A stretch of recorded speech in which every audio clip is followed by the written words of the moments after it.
Welcome to Positive Psychology and Work Stress, when stressors make you grow. We're happy you're here. My name is Yusra Benjeloun, Administrative Coordinator and Project Manager with the Work Wellness and Disability Prevention Institute, and I'll be co-moderating the webinar today. Dr. Gloria González-Morales is Associate Professor in the Department of Psychology at the University of Guelph and the Research Director of the Occupational Health and Positive Psychology Lab and co-founder of the Center for Workers' Health and Wellbeing.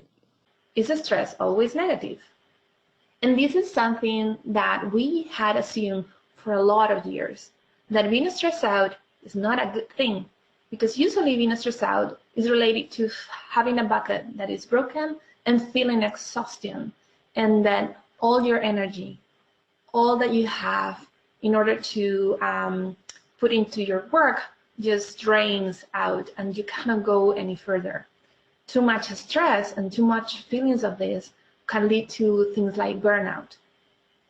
But there are situations where, because our bucket is fine, doesn't have any holes, when they give us a challenge, we go for it.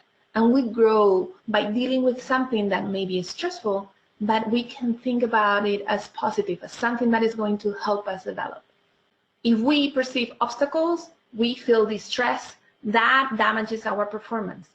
If we perceive opportunities in our workplaces, we feel connected to the organization. We feel in depth for providing us with a good environment to work, and that leads to higher performance. Also, what we were expecting is that opportunity appraisal may buffer or may protect us from feeling distress. And also, we were expecting that perceiving obstacles in our jobs may lower how much we get identified and attached to our organization. So that would be lower affective commitment to the organization. The other model that I like to introduce is the conservation of resources, or what we call CORE. Conservation of resources talks about stress not as demands, but as resources. According to Hopeful, stress is a threat, loss, or insufficient gain of tangible or intangible resources. And what are resources? Well, they can be objects like a house or a car. They could be personal characteristics like resilience or knowledge. They can be conditions like supervisor support or living in a strong community. Or it could be energies like time or stamina. These resources are resources because they are either valued by the individual or they are means for attaining other resources.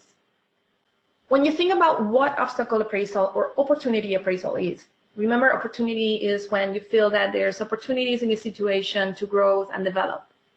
An obstacle is when we think that there's obstacles for our growth and development and performance.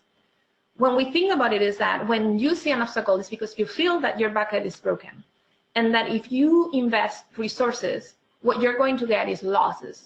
You're not going to get any resources from there. It's just that you just have to invest the resources that you have to deal with it, and it's not going to give you any gains. So that means more loss.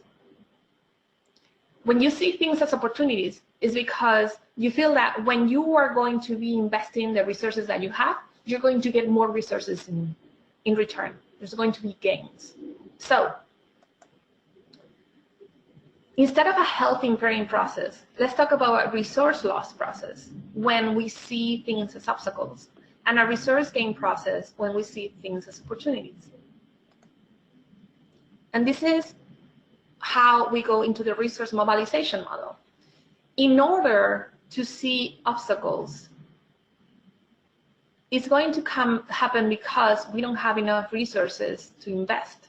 If we don't have enough resources to invest, then whatever demand that is put in front of us is going to signal that we're going to invest whatever we have that is not much, and that we're going to lose resources.